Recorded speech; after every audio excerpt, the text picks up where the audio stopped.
ओम नमो भगवते वासुदेवाय। श्री विष्णवे नमः।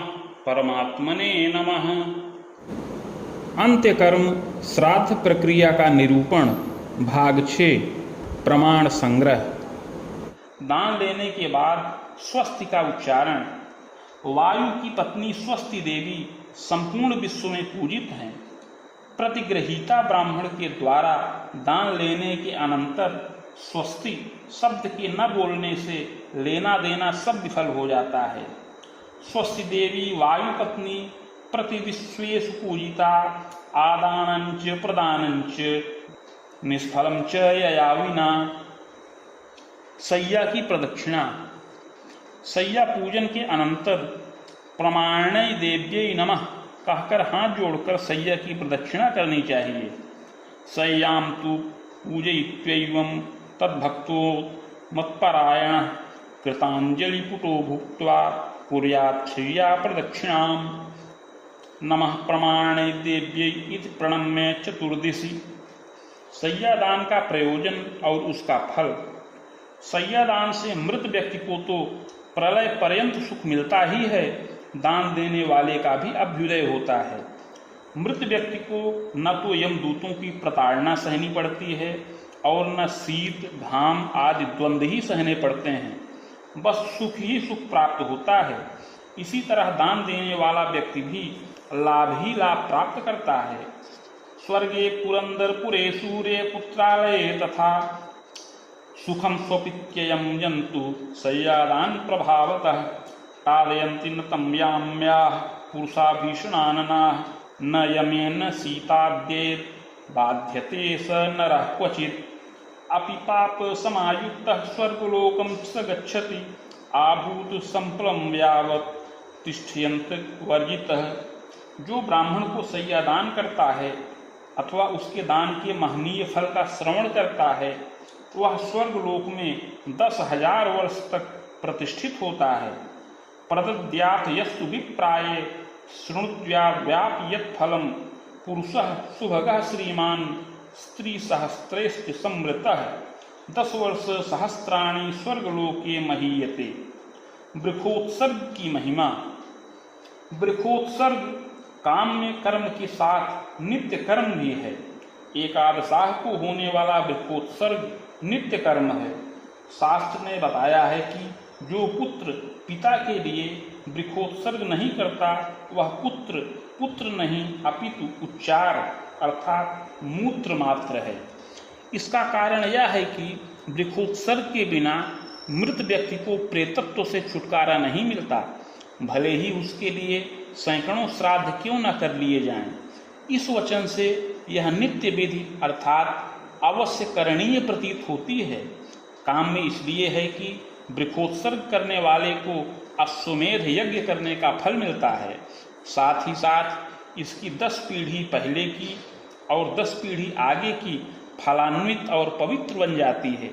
जिसके उद्देश्य से यह कृत्य किया जाता है वह भी परम गति को प्राप्त करता है।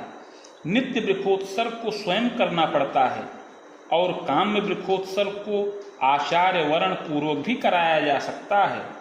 सच नित्यः काम्यश्च न करोति वृक्षोत्सर्गम सुतीर्थे वा जलांजलिं न ददात सुतो यस्तु पितुरुच्चाय एव सः।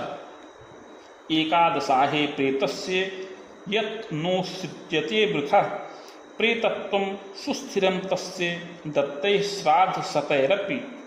एवं कृते वृक्षोत्सर्गे फलं याजिं खोचितं यमुद्दिश्योत्सृजेन्नीलं स लभेत् परां गतिं यजेत् वा स्वमेधेन नीलं वा वृक्षमुत्सृजेत्। अग्निहोत्रादिभिर्यज्ञैर्दानैश्च विविधैरपि न तां गतिमुवाप्नोति वृक्षोत्सर्गेण या भवेत्। सर्वेषामेव यज्ञानां वृक्षयज्ञस्तथोत्तमः तस्मात् सर्वप्रयत्नेन वृक्षयज्ञं समाचरेत्। अत्र स्वमेव सर्वकार्यं न तु काम्य वृक्षोत्सर्ग वदाचार्य वर्णम। वृक्ष का विकल्प। पितरों के निमित्त किए जाने वाले वृक्षोत्सर्ग कर्म के लिए यदि साक्षात वृक्ष उपलब्ध न हो तो शास्त्र ने बताया है कि मिट्टी, कुश अथवा जौ के आटे से वृक्षाकृति बनाकर विधिपूर्वक वृक्षोत्सर्ग करना चाहिए। क्रिया का लोप न हो। धर्म सिंधु में भी कहा गया है, वृक्षाभावे मृद्भि पिष्टैर्वा वृकभम कृत्वा होमादि विधिना वृक्षोत्सर्ग एकादशे संप्राप्ते वृक्षाभावे भवेत्यदि दर्भैः पिष्टैश्च संपाद्य तं वृक्षं मोचयेत् बुधः वृक्षोत्सर्जन वेलायां वृक्षाभावः कथंचन मृत्तिकाभिश्च दर्भैर्वा वृक्षं कृत्वा विमोचयेत्। उत्सर्ग किए जाने वाले वृक्ष एवं वत्सरी की अवस्था। यथोक्त लक्षणों से युक्त वृक्ष यदि प्राप्त न हो तो जो प्राप्त हो उसी का उत्सर्ग कर देना चाहिए। वृक्ष 1 वर्ष का हो अथवा 2 वर्ष का हो, बछिया 1 वर्ष से अधिक की हो, वे संख्या में 4 हों अथवा 1 ही हों, उनका उत्सर्ग किया जा सकता है। यथोक्तालाभे यथा लाभो 2 वर्ष 1 वर्षो वा वृक्षः वर्षाधिकास्तत्र एका वा वत्सरी स्यात् त्रिहायनीभिर्धर्म्याभिः सुरूपाभिः सुशोभितः। नील वृषभ का सामान्य लक्षण। वृषभों में नील वृषभ का अधिक महत्व है। नील वृषभ पारिभाषिक शब्द है जिसका रंग लाल हो, मुख और पूंछ पीत धवल हो तथा खुर एवं सींग सफेद हो, उसे नील वृषभ कहते हैं। लोहिते यस्तु वर्णेन मुख पुच्छे च पांडुरः श्वेतः कुर्विखाणाभ्यां समीलो वृक्ष उच्यते। नील वृषभ उसे भी कहते हैं जिसका सारा अंग तो श्याम हो किंतु मुख आदि श्वेत हो। यद्वा सर्वश्यामस्य मुखादि श्वेत्वे नील वृषत्वम्। पति पुत्रवती नारी के निमित्त वृक्षोत्सर्ग न करें। पति तथा पुत्र वाली सौभाग्यवती स्त्री पति से पूर्व मृत्यु को प्राप्त हो जाए तो उसके निमित्त वृक्षोत्सर्ग न करें, बल्कि दूध देने वाली गाय का दान करना चाहिए। पति पुत्रवती नारी भर्तुरग्रे मृता यदि वृक्षोत्सर्गम न कुर्वीत गाम तु दद्यात् पयस्वत्नीम। जानिए वृक्ष का उत्सर्ग कहाँ करें। वृक्षोत्सर्ग वाले वृक्ष को किसी अरण्य, गौशाला, तीर्थ, एकांत स्थान अथवा निर्जन वन में छोड़ना चाहिए। सत्वरण्ये भवेत् तीर्थे उत्सर्गो गोकुलेऽपि वा विविक्तेस्तु कुर्वन्ति अयं गृहेण कार्यः न गृहे मोचयेद् विद्वान् कामयन् पुष्कलं फलम्।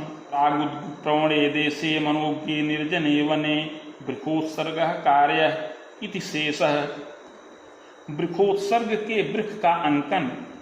गरुड़ पुराण में कहा गया है, त्रिशूलम दक्षिणे पार्श्वे वामे चक्रम तु विन्यसेत।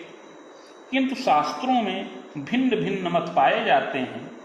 वामे त्रिशूले दक्षिणे चक्रम ततो रुणेन गंधेन मानस्तो इतिरयन वृक्षस्य दक्षिणे पार्श्वे त्रिशूलांकम समुल्लिखेत। वृखा ह्यासीत सव्येस्य चक्रांगमपि दर्शयेत। ये भिन्नताएं शाखा के अनुसार हैं। अपनी अपनी शाखा और देशाचार के अनुसार व्यवस्था कर लेनी चाहिए। यदि पिष्टमय वृषभ हो तो वहाँ मात्र चंदन से त्रिशूल एवं चक्र अंकित कर देना चाहिए, दागने की आवश्यकता नहीं है। नवग्रहों की समिधाएं। हवन कर्म में नवग्रहों के निमित्त भिन्न भिन्न समिधाओं से हवन किया जाता है। मदार, पलाश, खैर, चिचिड़ा, पीपल, गूलर, समी, दूब और कुश ये क्रमशः सूर्य, चंद्रमा, मंगल, बुध, बृहस्पति, शुक्र, शनिश्चर, राहु तथा केतु ग्रहों की समिधाएं हैं। अर्कः पलाशः खदिरा वपामार्गोश्च पिप्पलः औदुम्बरः समीदूर्वा कुशाश्च समिधः क्रमात्। कुश ब्रह्मा। हवन कार्य में ब्रह्मा के निमित्त 50 कुशों से ब्रह्मा भी बनाएं, इसे कुश ब्रह्मा कहते हैं। 25 कुशों का विष्टर बनता है। 50 कुशैः ब्रह्मा तदर्थेन तु विष्टरः ऊर्ध्वकेशो भवेत् ब्रह्मा लम्बकेशस्य विष्टरः दक्षिणावर्तको ब्रह्मा वामावर्तस्तु विष्टरः। आद्य अर्थात महकोद्दिष्ट श्राद्ध की आवश्यकता। कुछ लोग उत्तम खोडसी के अंतर्गत किए जाने वाले प्रथम मासिक श्राद्ध को ही आद्य श्राद्ध मान लेते हैं तथा कुछ पद्धतिकारों ने खोडस श्रास्थांतर्गत माद्य श्राद्ध करिष्ये और खोडस श्रास्थांतर्गत सपिंडीकरण श्राद्धम करिष्ये ऐसे संकल्प वाक्य में योजना करके महकोदिष्ट श्राद्ध अर्थात आद्य श्राद्ध तथा सपिंडीकरण के प्रेत श्राद्ध को उत्तम खोडसी के अंतर्गत बताया है।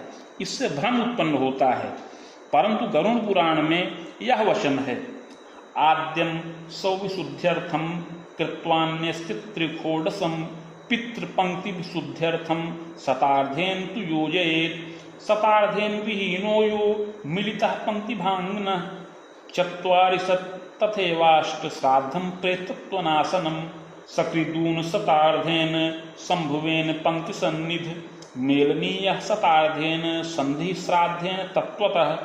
गरुड़ पुराण के अनुसार सपिंडीकरण श्राद्धांतर्गत किए जाने वाले प्रेत श्राद्ध के पूर्व 49 श्राद्धों अर्थात मलिन खोडसी के 16 और मध्यम खोडसी के 16 और इसके अतिरिक्त महकोदिष्ट अर्थात आद्य श्राद्ध का 1 और उत्तम खोडसी के 16, इस प्रकार 49 श्राद्ध के पिंडदानों की संख्या पूरी होनी चाहिए, जिसकी पूर्ति के लिए उत्तम खोडसी के अतिरिक्त आद्य अर्थात महकोदिष्ट श्राद्ध का पिंडदान करना आवश्यक है। 50वां श्राद्ध सपिंडीकरण का प्रेत श्राद्ध है। 100 की विशुद्धि के लिए आद्य अर्थात महकोदिष्ट श्राद्ध तथा प्रेतत्व की निवृत्ति के लिए खोडसत्रय अर्थात मलिन खोडसी, मध्यम खोडसी तथा उत्तम खोडसी श्राद्ध करने चाहिए।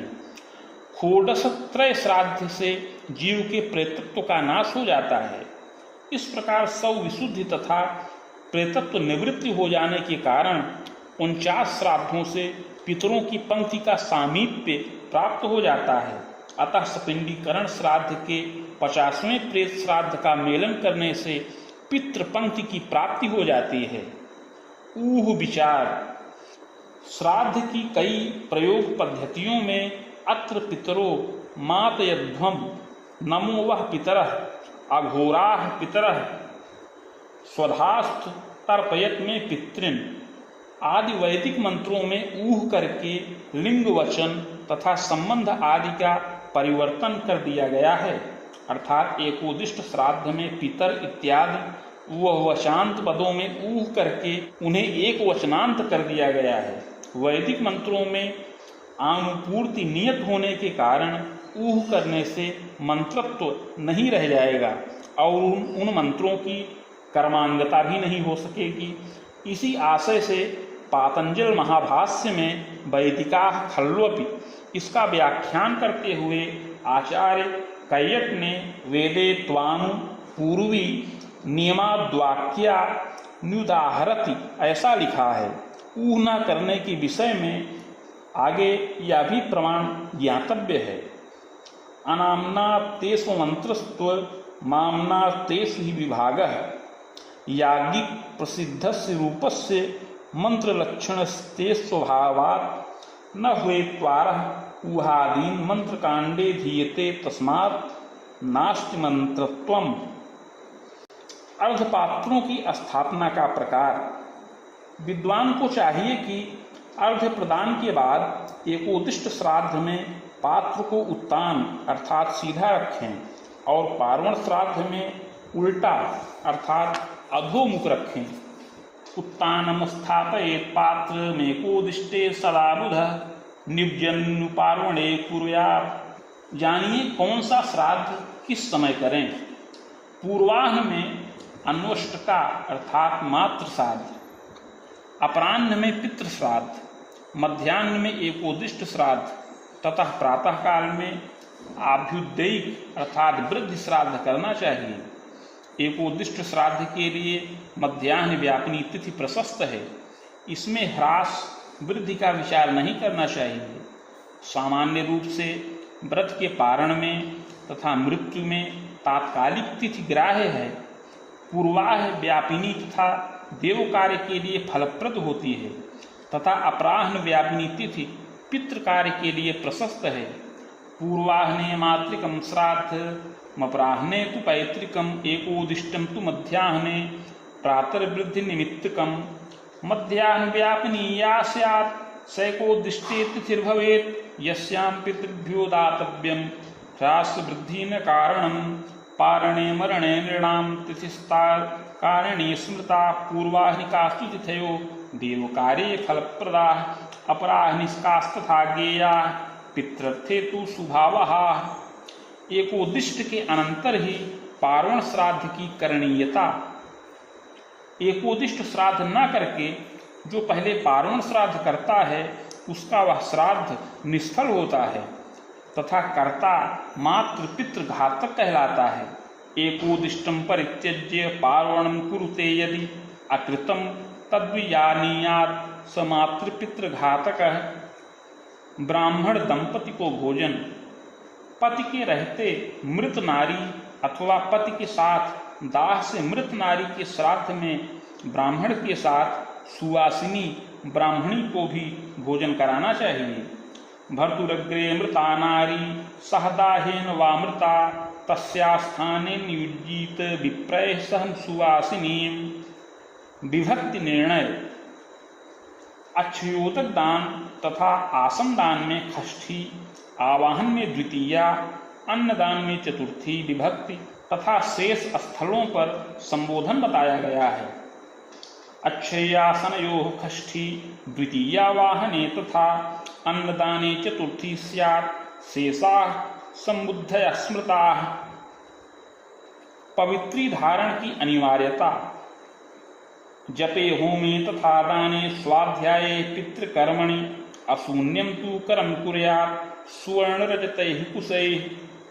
अर्थात जप, होम, दान, स्वाध्याय तथा पितृ कार्य में उसकी पवित्री अथवा सुवर्ण रजत आदि धारण करना चाहिए, हाथ शून्य न रहे। विभिन्न श्राद्धों में विश्वदेव निरूपण। इष्ट श्राद्ध में कृतु तथा दक्ष, नांदीमुख श्राद्ध में सत्य तथा वसु, नैमित्तिक श्राद्ध में काम तथा काल, काम श्राद्ध में धूरी तथा लोचन, पार्वण श्राद्ध में पुरुरवा तथा आर्द्रव, इन नामों से विश्वदेव कहे गए हैं। इष्ट श्राद्धे कृतुर्दक्ष सत्यो नांदी मुखे वसु, नैमित्तिके काम कालो काम्ये च धुरि लोचनो, पूर्वार्धकौ चैव पार्वणे समुदाहृतौ। सपिंडीकरण श्राद्ध में अर्घों का संयोजन तथा प्रेत शब्द का प्रयोग। प्रेत के प्रपितामह का अर्धपात्र हाथ में उठाकर उसमें स्थित तिल, पुष्प, पवित्रक, जल आदि प्रेत पितामह के अर्धपात्र में छोड़ दें और प्रेत पितामह के अर्धपात्रस्थ जलादि को प्रेत पिता के अर्धपात्र में छोड़ दें। प्रेत पिता के अर्धपात्र को प्रेत पितामह के अर्धपात्र के ऊपर और उन दोनों अर्धपात्रों को प्रेत पितामह के अर्धपात्र पर रखकर तीनों अर्घपात्रों को पिता के आसन के वाम पार्श्व अर्थात पश्चिम दिशा में कुशत्रय बिछाकर पितृभ्यः स्थानमसि कहकर उलट कर रख दें। इन एक के ऊपर एक उलट कर रखे गए अर्घ पात्रों को ब्राह्मण विसर्जन से पूर्व न तो हिलाएं और न उठाएं ही। इसी प्रकार पार्वण श्राद्ध में पिता, पितामह तथा प्रतिपामह के अर्घों का संयोजन होता है।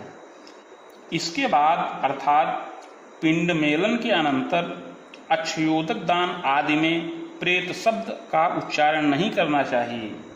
अत ऊर्ध्वम प्रेत शब्दों नोच्चार्योच्छयादि।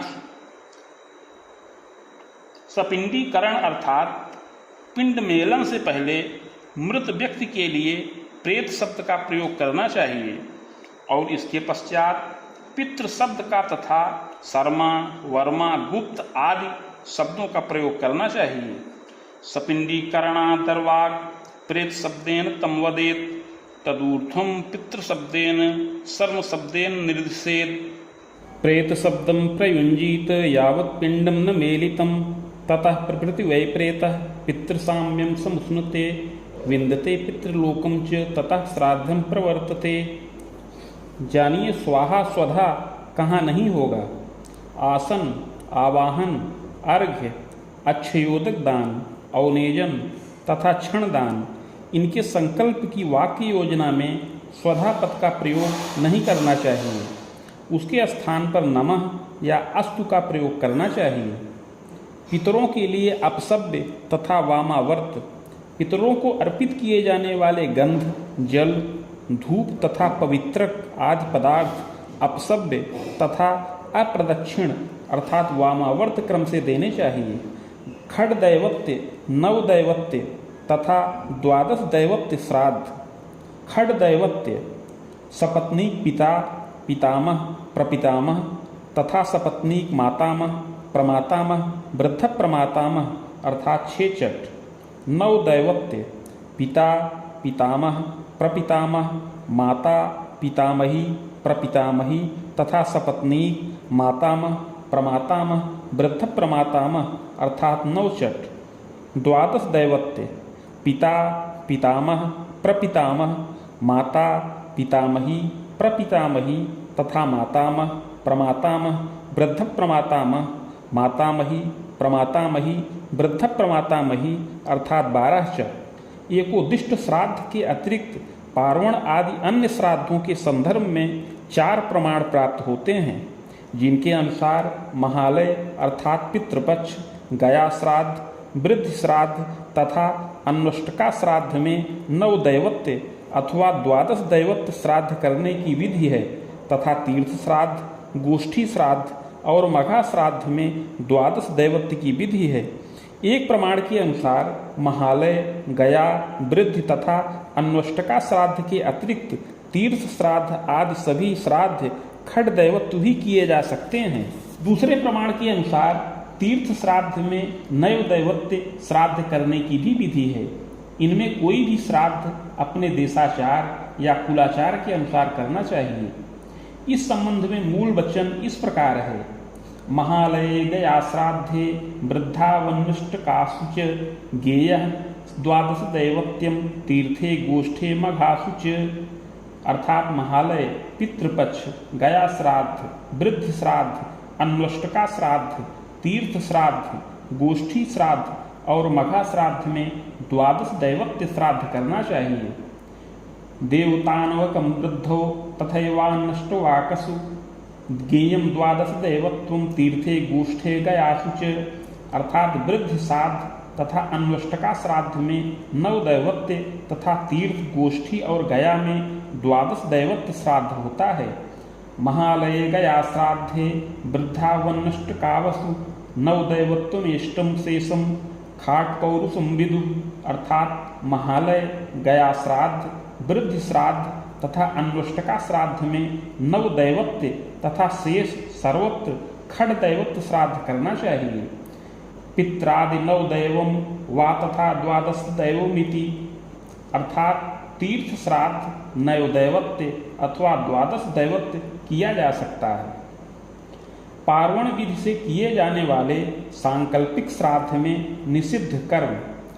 पार्वण विधि से किए जाने वाले पिंडदान रहित श्राद्ध में कुछ कर्मों के निषेध संबंधी वचन प्राप्त होते हैं, जो इस प्रकार है। आवाहनम स्वधा शब्दम पिंडाग्नौकरणम तथा विकिरम चार्यदानम च सांकल्पे खड विवर्जयेत्। अर्थात सांकल्पिक श्राद्ध में आवाहन, स्वधा शब्द का उच्चारण, पिंडदान, अग्नौकरण, विकिरदान तथा अर्घ्यदान ये 6 कर्म नहीं करने चाहिए। अग्नौकरण अर्घ्य, आवाहन, अवनेजनम पिंड श्राद्धे प्रकुर्वीत पिंडहीने निवर्तते। अर्थात पिंडदानात्मक श्राद्ध में अग्नौकरण, अर्घ्यदान, आवाहन तथा अवनेजन दान करना चाहिए, किंतु पिंडदान रहित श्राद्ध में ये कर्म निषिद्ध हैं।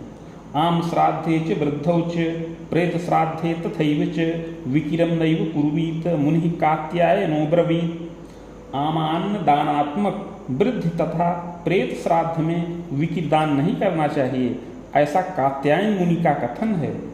त्यजेदावाहनम चार्धम मग्नोकरणमेव च पिंडाश्च विकिराक्षे श्राद्धे सांकल्पिक सज्ञये। सांकल्पिक श्राद्ध में आवाहन, अर्घ्यदान, अग्नौकरण, पिंडदान, विकिरदान तथा अक्षयोक्त दान नहीं करना चाहिए। तीर्थ श्राद्ध में निषिद्ध कर्म। तीर्थ श्राद्ध में पार्वण श्राद्ध तथा एकोदिष्ट श्राद्ध से कुछ भिन्नता है। इसमें विश्वदेव की स्थापना नहीं की जाती तथा अर्घ्य, आवाहन, अंगुष्ठ निवेशन, तृप्ति प्रश्न और विकिरदान भी नहीं किया जाता। अर्धमावाहनम चैव द्विजांगुष्ठ निवेशनम तृप्ति प्रश्नम च विकिरम तीर्थ श्राद्धम विवर्जयेत्। 10 विध स्नान। शास्त्रों में 10 पदार्थों के द्वारा तद्दत मंत्रों का पाठ करते हुए 10 विध अर्थात 10 प्रकार के स्नान करने की विधि है। जैसे गायत्री मंत्र द्वारा गोमूत्र से स्नान। ये 10 विध स्नान इस प्रकार हैं: गोमूत्र स्नान, गोमय स्नान, क्षीर स्नान, दधि स्नान, घृत स्नान, कुशोदक स्नान, भस्म स्नान, मृत्तिका स्नान, मधु स्नान तथा जल स्नान। गोमूत्रम गोमयम क्षीरम दधि सर्पिः कुशोदकम भस्म मधुवारिणी मंत्र तस्तानि वयदस। पिंड प्रतिपत्ति। श्राद्ध पूर्ण हो जाने के अनंतर पिंडों को पवित्र जल में विसर्जित कर दें अथवा ब्राह्मण, अग्नि, अज या गाय को प्रदान करें। ततः कर्मणि निवृत्तेतान पिंडास्तदनंतरम ब्राह्मणोग्निरजोगौर्वा भक्षेदप्सु वा क्षिपेत्। ऊन श्राद्धों की निषिद्ध तिथियां: नंदायाम भार्गव दिने चतुर्दश्याम त्रिपुष्करे ऊन श्राद्धम न कुर्वीत गृही पुत्र धनक्षयात्। एकदवित्री दिने ब्रूने त्रिभागे नून एव वा श्राद्धान्यूनादिकादीनि कुर्यादित्याह गौतमः।